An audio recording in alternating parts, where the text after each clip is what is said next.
বার্তা আপনাদের হাতে তুলে দেবে।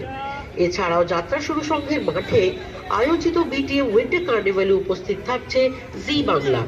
12টা থেকে 7টা অবধি জি বাংলার জনপ্রিয় অনুষ্ঠান দিদি নাম্বার 1 ও রান্নাঘরে যোগ দেওয়ার জন্য অডিশন দিতে পারেন এই মেলায়।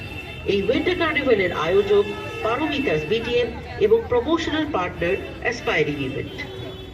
বন্ধুরা, এই উইন্টার কার্নিভালে বিজ্ঞাপনদাতারা হলেন মাধুরী মিত্র, ওনার অফ মাধুরীস ফ্যাশন লখনৌ চিকন exclusive, Shri Tapas Ranjan Ghoshal traditional astrological numerologist এবং পামিস্ট বাস্তুবিদ, সাজবাহারি অরিজিনাল হাতে বোনা ঢাকাই জামদানি শাড়ির সম্ভার, অ্যাস্ট্রোলজার দেবলীনা চ্যাটার্জি শুধুমাত্র পাথরের নন, ভাগ্যের চক্র খুলুন, shape up with Rin, no supplement, only customise yoga, meditation, pilates এবং এক্সারসাইজ, অ্যাস্ট্রোলজার